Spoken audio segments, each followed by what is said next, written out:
Muchísimas gracias, estimado ministro. Tiene el uso de la palabra la directora de Prosperidad Social en encargo. Gracias, directora. Presidente, buenas noches. Buenas noches a todas las personas que aún nos siguen en las transmisiones. Veo que tenemos en YouTube más de 2.3, más de 2.000 seguidores. Presidente, Prosperidad Social, en el marco de la implementación del programa Hambre Cero, es la 83, por favor. Tiene una de las líneas más importantes desde el enfoque de dos grandes macrometas de este gobierno. Una está relacionada con la superación de la pobreza y la segunda está relacionada con la lucha contra el hambre. Desde la llegada a Prosperidad Social iniciamos un proceso de transformación del Sistema Nacional de Transferencias para que, de acuerdo a la instrucción del señor presidente, Prosperidad Social realice la transferencia a las personas que más la necesitan y de manera complementaria empiece a generar todo un ejercicio de generación de ingresos. Si quieren me prestan el control y yo puedo ir. Entonces, en esta presentación, señor presidente, usted va a ver la transformación que ha tenido las transferencias monetarias de lo que conocimos originalmente como aquellos subsidios exclusivamente como el único camino que había en gobiernos anteriores para atender la superación de la pobreza. Hoy estamos enfocados, de acuerdo a su instrucción, además de entregar esta transferencia a quienes más lo necesitan, a construir con las comunidades y con los territorios la generación de ingresos en sus territorios. En la transferencia Hambre Cero, señor presidente, tenemos dos modalidades, las transferencias monetarias y la transferencia en especie. Durante su gobierno, presidente, se han invertido 36,8 billones. Esto significa que en comparación con el gobierno anterior, este gobierno aumentó la inversión social en 24,22%. Esto es muy importante porque esto nos permite llegar a todo el territorio y nos permite además llegar a las personas que más lo necesitan. Aquí hay un tema muy importante, presidente, que aunque estamos hablando de hambre, estas cifras y el cumplimiento de estas metas del programa de gobierno nos permiten demostrar que no solamente estamos superando la pobreza, sino también garantizando el acceso a los alimentos, porque la mayoría de personas que son beneficiarias de las transferencias monetarias que se entregan por parte de Prosperidad Social, el recurso lo invierten en el acceso a los alimentos. Entonces, tendremos en el Plan Nacional de Desarrollo dos grandes macrometas.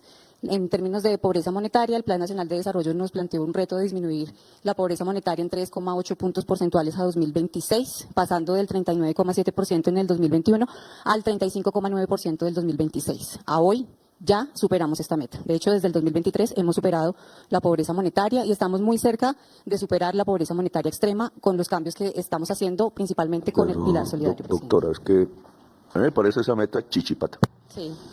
Eso la meten los funcionarios en el proyecto del plan de desarrollo, pues para no trabajar tanto. Y los congresistas le hacen caso y lo aprueban. Pero bajar del 39 al 35 en 4 años de pobreza monetaria, que no ha salido todavía la estadística, de 2024 creo que saldría. Me dijeron que en junio o julio. Pero eso no es ningún gran logro. Tiene que disminuir más. Así es. Y este es otro dato clave porque mide la pobreza. La pobreza es un conjunto de medidas que van expresadas en el indicador. Es de las cifras que vale la pena publicar. Tampoco no la publica la prensa. Ya se sabe por qué. En la prensa siempre repiten que Bogotá Humana tuvo un mal administrador, el alcalde. Que mal gerente, dicen. Solo piensan en capital, entonces en gerentes. Pero nosotros redujimos, ahí hablábamos de pobreza multidimensional, que tiene que ver más con las alcaldías, a la tercera parte de la pobreza, de 12 a 4,7. Todavía no llegamos a 4,7. Hubo creo que un año ahí raro y volvieron a 5 en pobreza monetaria. No sabemos el año pasado en Bogotá, pero a nivel nacional, aunque es exitoso porque se redujimos pobreza. Y esto sí es un indicador de gobierno nacional, no tiene que ver con pavimentación de calles ni nada de eso. Esto tiene que ver con la economía. Entonces, la economía obviamente al crecer la tasa de ocupación, pues implica una disminución automática de la pobreza. Y lo vemos ahí. Entonces, pero tiene que ser más profundo. Eso es un punto, no me gusta que se ponga esto porque la meta del plan de desarrollo es chichipata y con eso no nos conformamos, sobre todo en un tema como este. Obviamente de la economía depende que caiga más. Eso es complejo, que la economía cambie por un estornudo.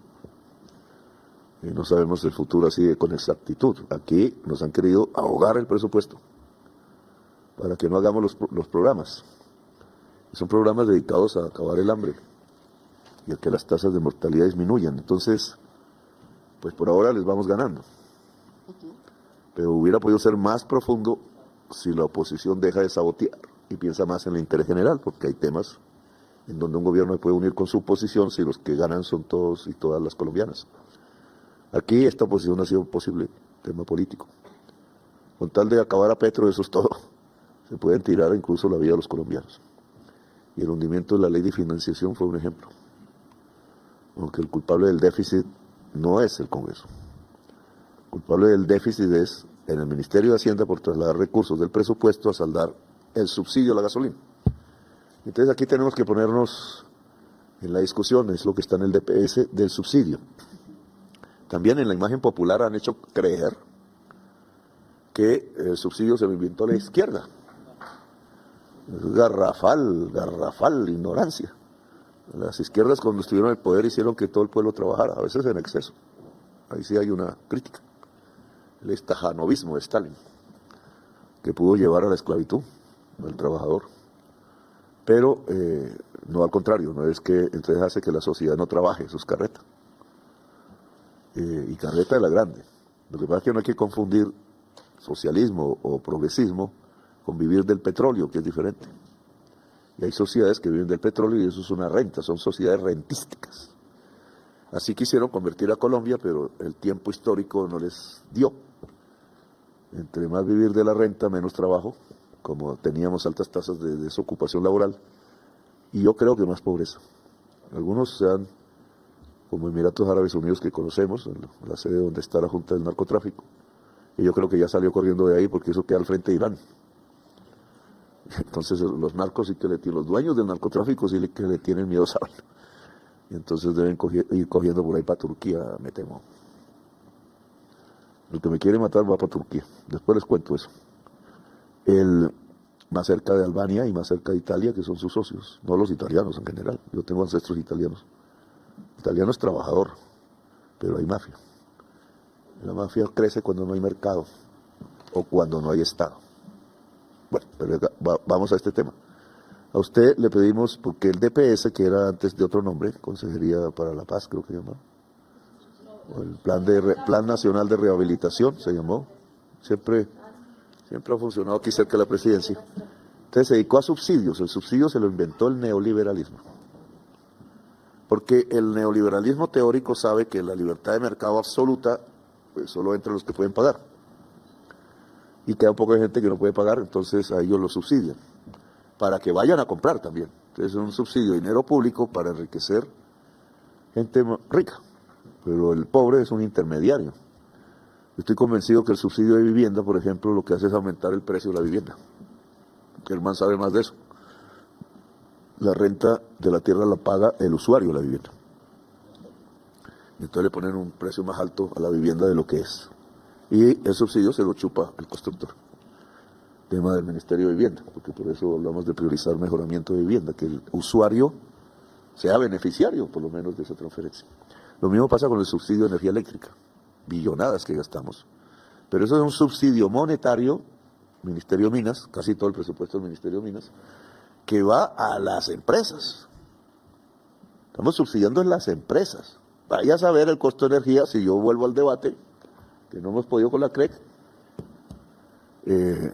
y cuando la CREC puede, entonces le tumban los decretos, las resoluciones del Consejo de Estado o los consejeros, es que hay un precio rentístico, no capitalista, no por su costo de producción, que en este caso es de generación, sino por el precio del más ineficiente, que es el del gas.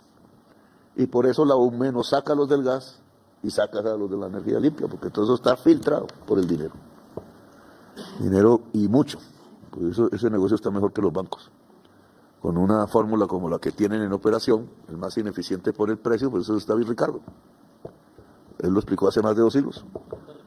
Y la renta ricardiana es lo que tiene en energía eléctrica. Pero eso es difícil explicarle al pueblo, y entonces el pueblo ahí queda confuso. Y toda la fuerza de los generadores, que son los que se quedan con la renta, y sobre todo los generadores a partir del agua, la energía más barata de Colombia, pero ganan la tarifa del más ineficiente, o sea, el del gas importado, y hay un señor que está haciendo un platal con el gas importado, porque cobra por encima del precio internacional. Entonces, ese subsidio termina siendo a las generadoras, no a los usuarios. Cuando decimos, volvemos al subsidio especie y en paneles solares, ahí dicen que no, y no lo hacen. Y si lo dejamos en manos de ellos, no va a haber paneles solares, igual que la UME. Y no abarata la energía eléctrica para los sectores más pobres. Y ese es un esfuerzo de este gobierno. Pero fíjense cómo los subsidios son en realidad puentes para ordeñar el presupuesto nacional por los más ricos de la nación. Entonces, usar un sistema de subsidios, yo dije aquí, pues sea para la gente que físicamente no puede trabajar. Hay varios grupos, pero los más importantes son los viejos y los niños. ¿Qué se le ocurre poner a trabajar a los niños? Aunque aquí habría ciertos capitalistas de dickensianos que ya se mostraron en este debate de la reforma laboral que no les daría ninguna pena poner a los niños a trabajar también. Eso se acabó en Inglaterra, que fue donde hubo capitalismo del siglo XIX, incluso del siglo XVIII, porque empezó con la revolución industrial. Entonces aquí, a tener estos dos grupos, niños y viejos, pues hicimos aquí una experiencia. Entonces los viejos, reforma pensional, creo que va bien, para lograr cobertura total entre pensión y bono, el bono disminuyendo en el tiempo, la pensión como derecho, no es un subsidio. Entonces estos derechistas, amigos de Hitler, y Hitler mataba a los viejos, eran los primeros, y mataba a los niños en las cámaras de gas, judíos y socialistas y muchos otros pueblos. Y entonces sigue esa ideología en el aire. Y entonces, mire todo el trabajo que nos tocó hacer la reforma pensional para poderle dar un bono pensional a los viejos. Y miren el estancamiento que yo quiero que se mueva del cuidado de los niños. Pero al ICBF, muy neoliberales, le hicieron tercerizar, pusieron a encontrar fundaciones ahí que son de los politiqueros, o los votantes de algunos, y ya varios niños fueron violados por un profesor. Y ahí sí la prensa dijo del ICBF, pero no dijo que lo habían privatizado y era una fundación. Parece que el señor violador era novio de la dueña. Y todo eso alimentado con el dinero público. O sea, un subsidio a la violación. Todo lo contrario pero es porque tercerizaron. Yo le he pedido a la directora del ICF que me ponga de directoras a las mejores madres comunitarias de cada departamento. Y por lo menos sabemos que por experiencia saben cuidar niños. Y del ICBF ya aprobamos en la reforma laboral que se vuelven empleadas. Entonces es una bonita tarea. Entonces eso no se llama subsidio, se llama derecho de la niñez a ser cuidada con amor, punto. Los neoliberales, entonces si pusieron subsidios es para la gente pobre que puede trabajar, porque saben que no les van a dar empleo. Y no les van a dar empleo porque el mercado no puede darles, porque el capitalismo es raquítico en Colombia por estar ahí arrodillados a los rentistas de los bancos y de la tierra y de otros, narcotráfico, algunos, pues no se desarrolla el capitalismo, no se desarrolla el empleo y entonces el Estado subsidió a las empresas más ricas de Colombia en tiempos del COVID, gobierno Duque. Al sistema de transferencia monetaria hay que darle la vuelta. Viejos, niños, los niños los cuida la mamá, entonces dijimos, las mamás solas, por diferentes razones, de menores, pues terminan en unas situaciones de aprieto. Buena parte de la prostitución bogotana en las calles y discotecas es simplemente de mamás jóvenes que quieren alimentar a sus hijos y no encuentra quien les dé la mano. Entonces ahí el subsidio que llaman renta ciudadana, mal puesto el nombre, es a las mamás, pero en el fondo sabiendo que la mamá, la mayoría lo que hacen es cuidar hijos, pues es una transferencia al niño porque el niño tiene derecho a existir por naturaleza humana. Ahí no son subsidios, son derechos, es el pago del gobierno a un derecho, en viejos y en niños. En lo otro, lo que yo he querido, Germán, es que sean sujetos de capital, es decir, crédito, para que trabajen. La mayoría puede trabajar en el campo y en la ciudad. Entonces eso no es subsidio, es crédito, pero el DPS tiene que abandonar la práctica de la transferencia desde Bogotá, no conoce a la persona, por ahí roban un poco de plata, y entrar a la práctica de organización territorial física de la población beneficiada, sobre todo familias en acción, para recibir crédito asociativo, que lo tiene que recibir es del grupo bicentenario, que anda quedado en eso, como ya dije. Entonces sigue Claro, porque es a una persona, es el fracaso de Santos en sustitución de cultivos. Entonces también se imaginó, muy neoliberal en eso, que entonces sustituir cultivos era transferirles de Bogotá una plata a una persona. ¿Y qué campesino va a sustituir su cultivo en medio de un mar de hoja de coca y con 300 hombres armados que matan al que se oponga al negocio? Así es. Pues por eso fracasó. Digo que no lo incentivó, pero entonces allí de nuevo, ahí el crédito es para el territorio, Ya lo vamos a ver. ¿cierto? Si tenemos éxito en eso, disminuimos la violencia en Colombia. Estamos hablando ahora en el Consejo de Paz sobre el MICAI. Bueno, pero esa es otra discusión, sí.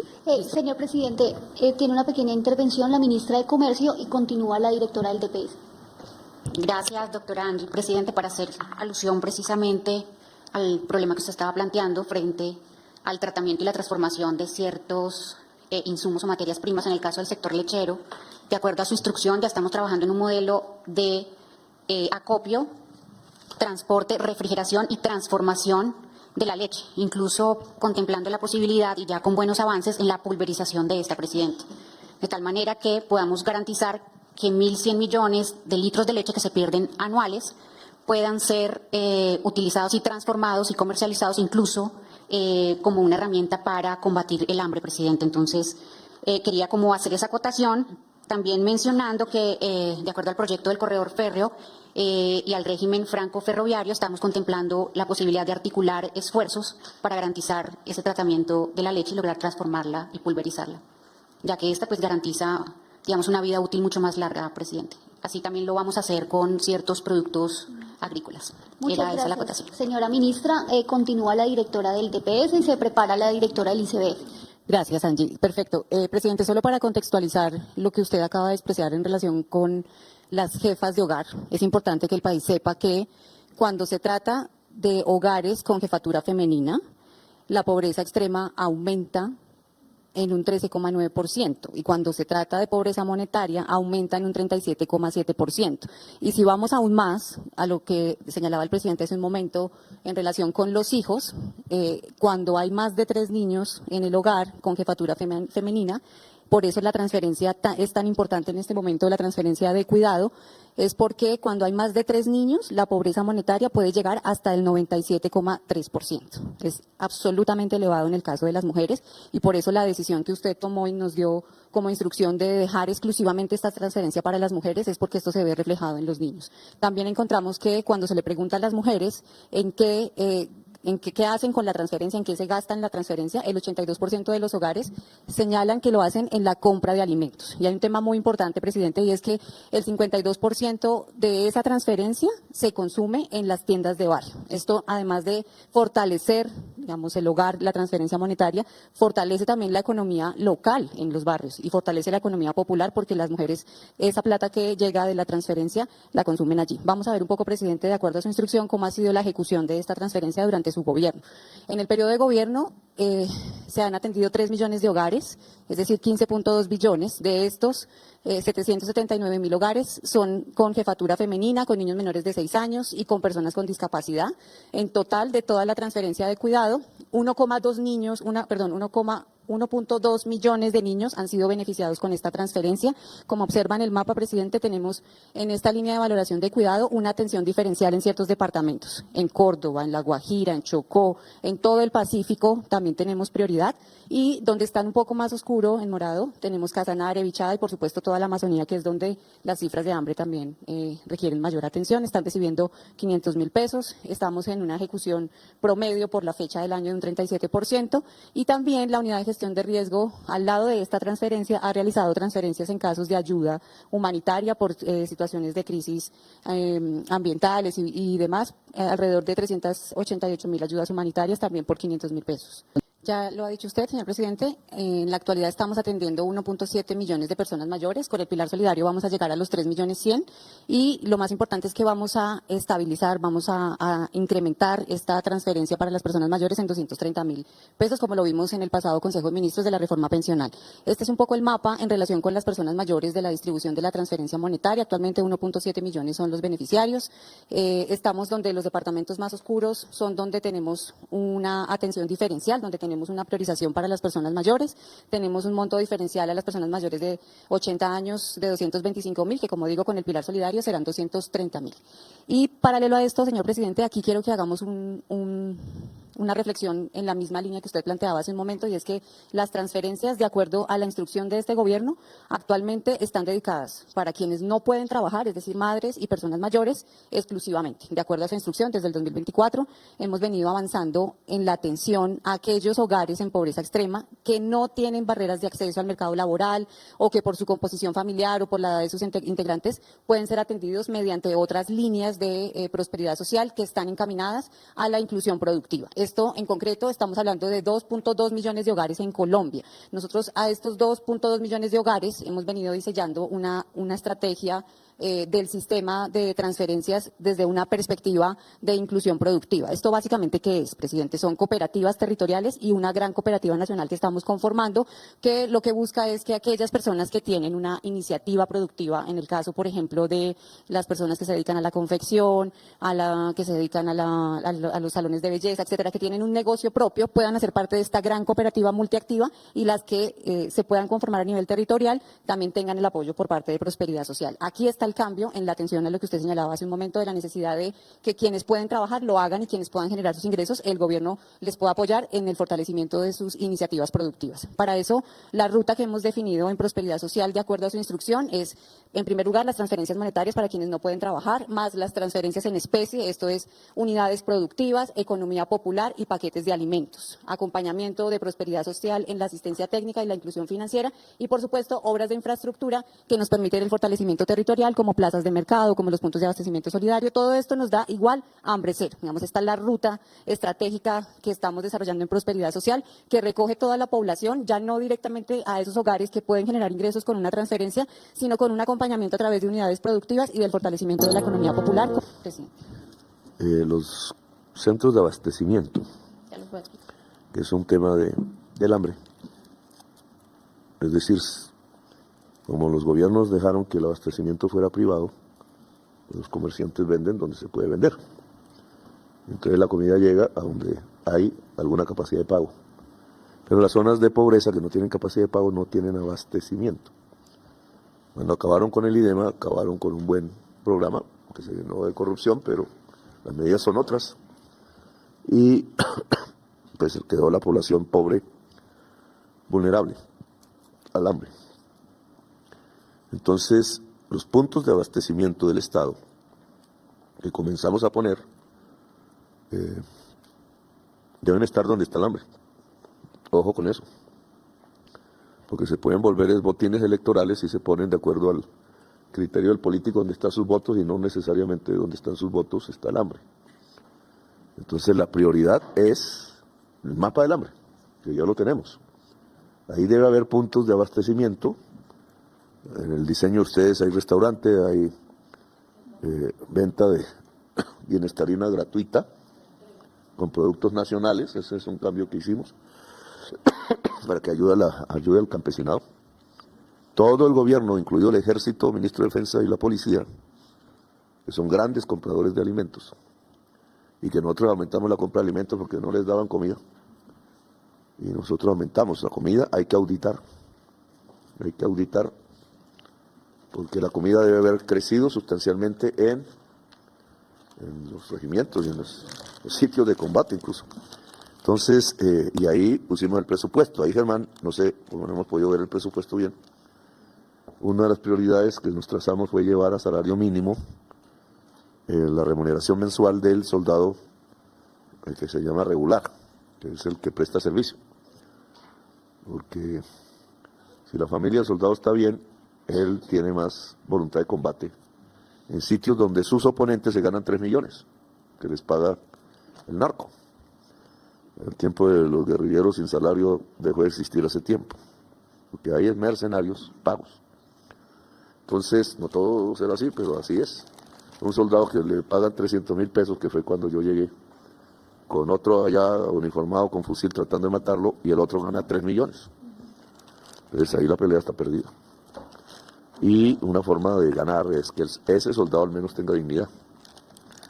Entonces comer es parte de ello, comer nutritivamente. y no estaban comiendo bien. Por eso apareció el tema del pollo en esos malos relatos de los llamados falsos positivos. Es hambre. Y entonces el que haya comida bien, suficiente, y un soldado demanda comida porque está en plena actividad física y es joven, pues dejarlos en comida es condenarlo. En esos sitios de abastecimiento dijimos que la Bienestarina se entregaba gratis, pero es en las zonas del hambre. Bienestarina con yuca y sacha inchi. Lo estaban haciendo con harina de trigo y eso tocaba importarlo de Canadá, arruinando campesinos colombianos. Y esta Bienestarina, mamá, tiene con chontaduro, alimento en polvo precocido a base de harina de soya, que ojalá se produzca, ministra, en Colombia. Harina de arroz, harina de yuca, harina de chontaduro, leche entera en polvo ya viene importada, porque no hay leche en polvo aquí. ¿Sí hay algo? Aceite de maíz en polvo, hay que ver de dónde viene ese maíz. Y harina de sacha inchi. Total es que y aquí hay productos en tierra, Bienestarina líquida de mi tierra con pulpa de mango. Que el mango se estaba acabando aquí, menos mal que lo rescatamos. El Bayopar no, con esos huecos de carbón, están dejando, fíjese, está en la lista de los que crece el hambre, carbón y latifundio improductivo.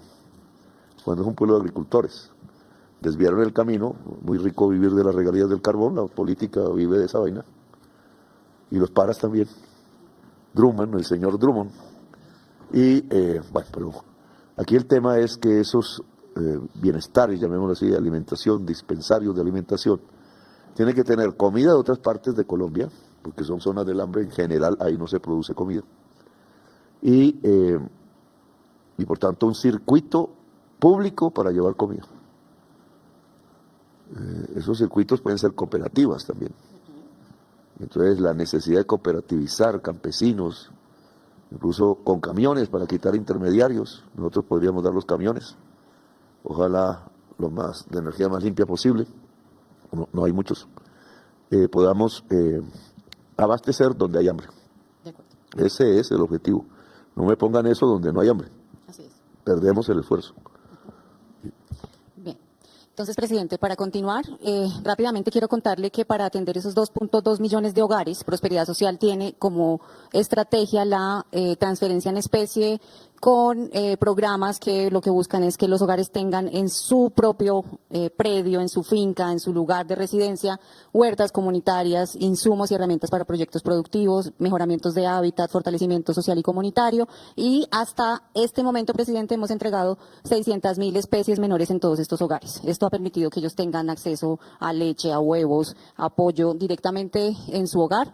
Y hemos entregado 148.000 paquetes de alimentos, que ya Astrid va a contar rápidamente. En la siguiente línea, como usted lo menciona, presidente, tenemos la estrategia de los 150 puntos de abastecimiento, que avanza muy bien. Esta es la distribución geográfica, presidente, está tomado con base en el mapa de hambre en el país.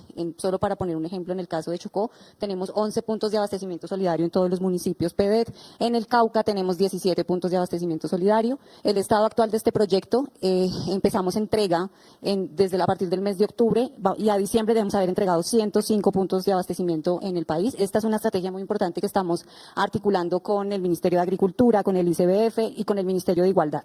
Es una apuesta importante para llegar a todos los municipios que usted bien señala, son municipios que hoy tienen cifras elevadas de hambre. Y esta estrategia, presidente, es la que estamos desarrollando para el 2025, que tiene que ver con el fortalecimiento de 2.000 tiendas solidarias que de manera complementaria van a llegar a fortalecer los puntos de abastecimiento solidario. Para el 2025, presidente, del presupuesto general del 2025 no vamos a dejar recursos para paquetes de alimentos, sino que los vamos a transformar en bonos de alimentos canjeables que las personas podrán cambiar en la tienda del barrio. Esto no solamente con el propósito de que puedan acceder a los alimentos, sino que también aquellas tiendas de barrio donde crecimos, la mayoría de integrantes de este gabinete, puedan asistir y cambiar los bonos en estos lugares. Obviamente esto hace parte del circuito de distribución de alimentos que tendremos con los puntos de abastecimiento. Vamos a sacar 25.000 bonos alimentarios. Todo va a ser con, obviamente, acceso a alimentos con precios bajos y va a complementarse de esa manera la economía popular en estos territorios. En relación, presidente, con los créditos, creo que ya no alcanzamos a ver este video. No sé si lo alcanzamos a ver, presidente. ¿Sí? ¿Lo ponemos? En cada rincón del país, desde talleres hasta plazas de mercado, hay colombianos que impulsan la economía. Son panaderas, agricultores, costureras, recicladores, personas que sin vitrinas ni respaldo bancario sacan adelante sus negocios. A eso le llamamos economía popular. Desde Prosperidad Social sabemos que el crédito no puede seguir siendo un privilegio. Por eso nació Economía Popular contra el Gota a Gota, Créditos Asociativos, una iniciativa con créditos justos, acompañamiento, garantías y tasas bajas para quienes se unen en asociaciones o cooperativas. En Colombia existen aproximadamente 5.2 millones de unidades de economía popular, incluyendo micronegocios, trabajadores por cuenta propia y unidades familiares de producción. Estas unidades representan el sustento directo de al menos 3.1 millones de hogares. Por eso hicimos equipo con el Fondo Nacional de Garantías y con el Banco Agrario, invirtiendo más de 70.000 millones de pesos para respaldar hasta el 90% del valor del crédito y destinando 37.500 millones para compensar el 7% del capital como incentivo al buen pago y apoyo para hacer realidad los proyectos. Queremos que quienes hoy no tienen acceso al crédito, mañana sí lo logren, porque la inclusión financiera es justicia social, es confiar en quienes mueven el país. Gracias por caminar con nosotros hacia una Colombia más justa. En cada Presidente, es la estrategia del fortalecimiento de la economía popular como transferencia en especie. Esta alianza la hemos hecho con el Grupo Bicentenario, principalmente con el Banco Agrario y con el Fondo Nacional de Garantías. Ya, presidente, están listos, como le informé en el Consejo de Ministros anterior, 4.800 créditos para cooperativas, créditos que llegan hasta los 113 millones para el fortalecimiento de las iniciativas productivas. El departamento que más se inscribió en esta convocatoria de cooperativas fue el departamento de Nariño, así que estamos, presidente, ya listos para ir con usted a hacer entrega de estos 4.800 créditos para las cooperativas que hoy ya tenemos listos para entregar. Nuestra meta es que en 2025 podamos entregar 10.000 créditos. Con estos 4.000 hacemos la primera fase y esperamos que en septiembre podamos implementar la segunda fase de los créditos con el Banco Agrario. Esto, en efecto, también es producto del trabajo de nuestro ministro de Hacienda, que ha apoyado toda esta línea de prosperidad social, porque lo que tenemos principalmente en relación con los créditos es que a las personas que están en condición de pobreza simplemente no les prestan. O sea, no hay posibilidad de que les presten y la tasa de usura en la economía popular llega hasta el 60 y el 80%. Esto es un tema que no podemos controlar, porque están las tasas del Banco de la República que tampoco ceden, pero el Gobierno Nacional con el Grupo Bicentenario y el Banco Agrario ha hecho un esfuerzo para que esta tasa sea el 18% anual. Entonces, estas cooperativas ya están, presidente, en marcha. Para que usted sepa, esta es una línea muy importante que Prosperidad ha venido trabajando silenciosamente, pero que, como usted lo dice, ya esto debe ser público y el país lo debe conocer. También tenemos en alianza con la DIAN, que este es un tema muy importante para las mujeres que se dedican a la confección, principalmente las mujeres. Nosotros abrimos hace 15 días una convocatoria y durante 15 días, presidente, se inscribieron 8.000 cooperativas de confeccionistas en todo el país. Nuestra meta es entregar, en alianza, en este caso, con el Ministerio de Defensa, que ya lo hablamos, con las fuerzas militares en todo el territorio nacional, las telas que han sido inmovilizadas por la DIAN, presidente. Son telas que pueden llegar hasta los 100.000 millones de pesos en digamos, lo que cuestan estas telas. Y esta distribución la va a hacer Prosperidad Social, Expo Artesanías. Hay ministra de Comercio, que debe llamarse ministra de Industria. En el comercio no se genera riqueza, se genera en la industria. El comerciante lo que recibe es una parte del valor producido por su servicio de venderlo. Y cada vez necesitan que eso tienda a un tiempo cero, porque entonces aumenta la ganancia. Y ahí el Internet y las ventas por Internet. Nosotros estuvimos en la tarima de Medellín, que se volvió muy famosa, no porque llenamos la plaza, ni por nuestras propuestas, porque se dedican a tirar, ¿cómo se llama eso? Bueno, rayos, lo que sea. Hasta la defensora del pueblo. Sí. Que no se da cuenta que poner a esos señores que están presos a hablar delante del pueblo, que fue víctima de ellos, hablan de restauración. Entonces aquí nosotros perdimos el año, porque la ley, yo le iba a decir fiscal, el ministro de Justicia, la ley última que creo que yo no he firmado todavía, hay que ver, sí, ya lo firmé, de justicia restaurativa, es precisamente que un delincuente, incluso antes de entrar a la cárcel, restaure a la víctima y cuente la verdad. Verdad y restauración, eso lo venimos repitiendo desde el Congreso de la República hasta con Benedetti, que era uribista, cuando el tema del proceso de paz con los paras. Entonces, cuando me saludé con Mancuso delante de la población campesina de Tierra Alta, entonces terrible. Terrible los que negociaron con él matar campesinos. No cuando él decide restaurar y decir la verdad, pero como tanta miedo le tiene a la verdad, entonces el pecado está ahí. Por eso le prohibieron a los paras ir a la JEP. Cuando estuvieron en el Congreso era que habían hecho negocios con ellos de votos. Eso fue mis debates. 35% del Senado terminó en la cárcel, los mismos que aplaudían a los paras en el Congreso de la República.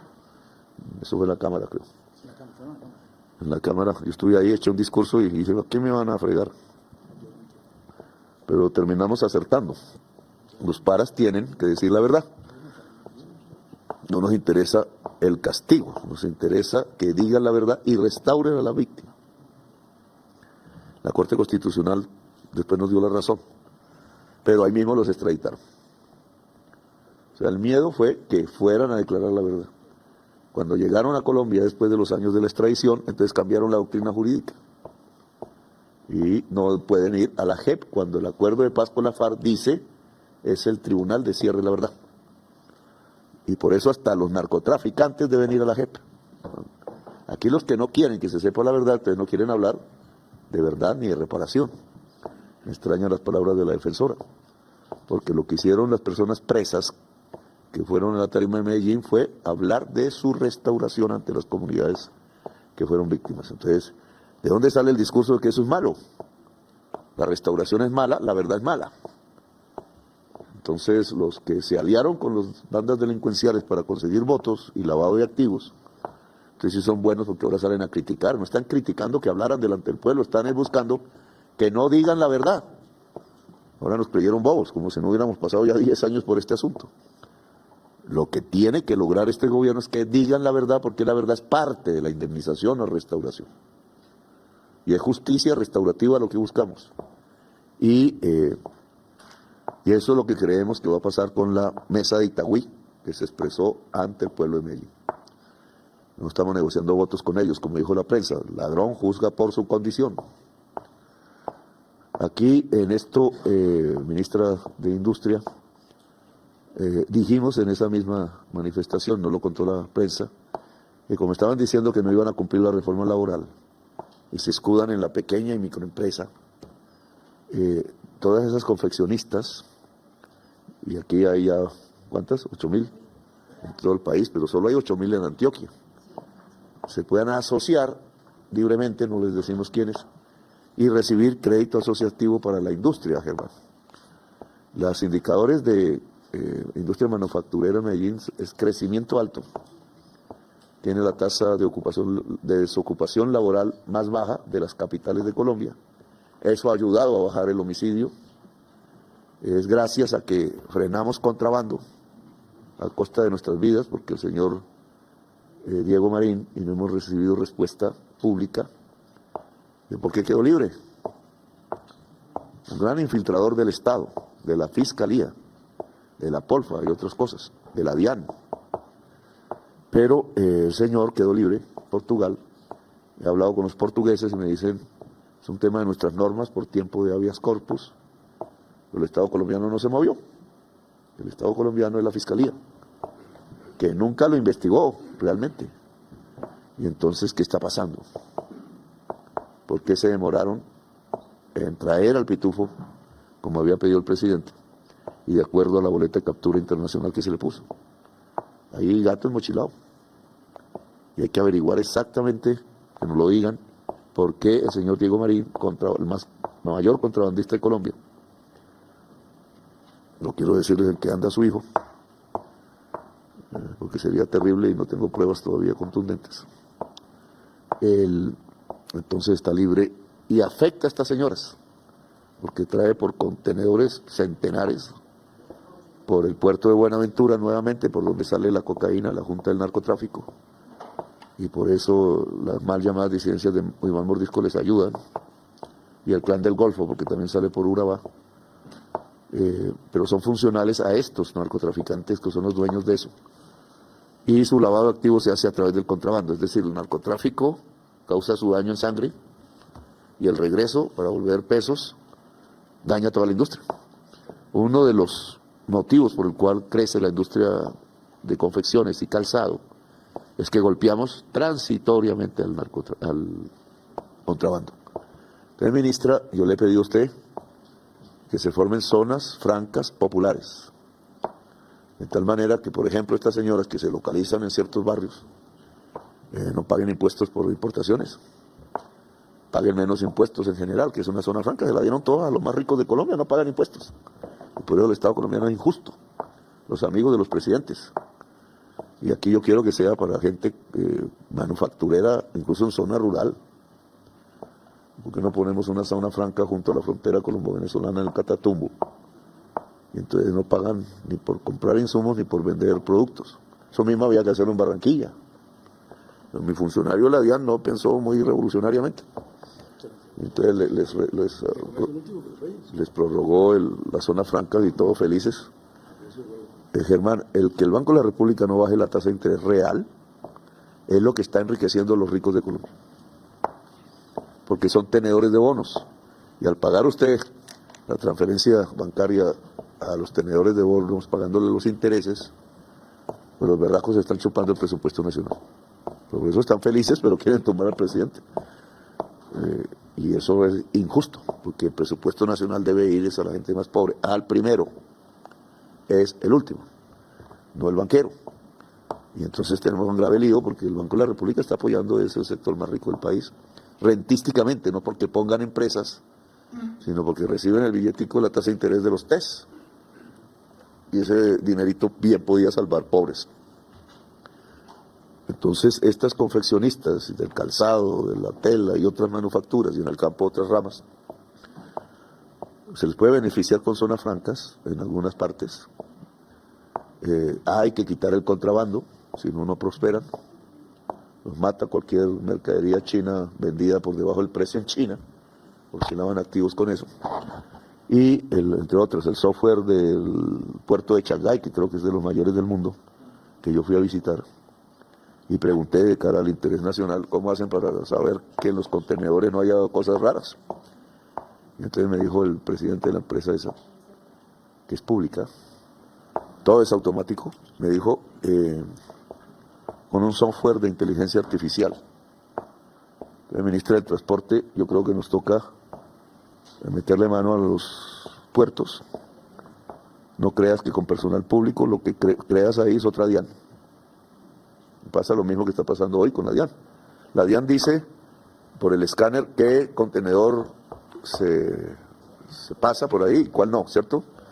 Entonces la DIAN está ayudando a contrabandistas. Y eso ya lo sabemos, incluso con nombre propio de algunos funcionarios que alcanzaron a trabajar en esta administración. Y yo creo que hay quienes siguen. No, si esos software existen, pues pongamos eso en manos, por lo menos con doble control, privado y público, y con los softwares en ambos lados, para que hayan dos controles, y por tanto un control mutuo. Y eso nos puede ayudar a lograr que por los puertos no entre contrabando y no salga cocaína. Sale cocaína, entra contrabando y armas. Entonces el puerto se nos está convirtiendo en el tránsito de lo peor. Y eso es para el Ministerio de Transporte, que tiene a su cuidado eso. Pero el Ministerio de Industria tiene a su cuidado las zonas francas. Hay que cooperativizar. Eso está en una pequeña entidad del Ministerio de Trabajo, porque a los gobiernos no les interesan las cooperativas, porque como dijo Cabal, en la cooperativa está Satán. Y se le olvidó que la mayoría de la humanidad vive en este planeta ayudándose, no peleándose entre sí. Cuando pelean entre sí es que se pone en riesgo. Entonces esto, el neoliberalismo no sirve para nada. Lo que hay es guardarlo en una caneca de la basura y leerlo en los libros. Aquí estamos saliendo de eso, pero nos cuesta muchísimo. Entonces, esa cooperativización, zonas francas, estrategia anticontrabando, son fundamentales incluso para vencer el hambre en Colombia. Y por eso las mamás de las confecciones que eran de familias en acción, pues, o pudieran ser confeccionistas, porque saben, hay que asociarlas en cooperativas. Tú dices que ya tienes 2,2 millones de personas en cooperativas multiactivas.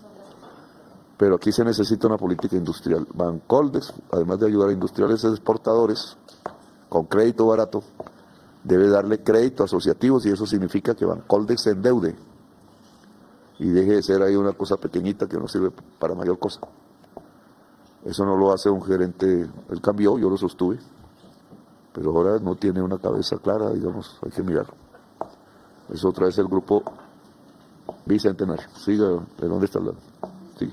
Presidente, entonces para culminar, Con esta estrategia de economía popular cerramos la segunda modalidad de transferencia en especie. Entonces, un poco para resumir, las dos modalidades que hoy tenemos en marcha, de acuerdo con la instrucción que usted nos ha dado, presidente, es la transferencia monetaria para las personas mayores, para las mujeres, y toda la actividad productiva para la generación de ingresos, que hoy tiene como principal componente la asociatividad a través de cooperativas. Esto ya está en marcha. Prosperidad Social también se transformó, presidente, para poder, nos costó un poco más de casi un año transformar internamente la entidad para poder implementar todas estas líneas que hoy le estamos presentando a usted, presidente, y al país, pero finalmente ya estamos en marcha en esta iniciativa de generación de ingresos y pues por supuesto, presidente, tengo que reconocer todo el trabajo también que han hecho los funcionarios y las funcionarias de Prosperidad Social en tratar de modificar esta lógica que usted bien denomina neoliberal de exclusividad en las transferencias que ya explicó hace un momento y en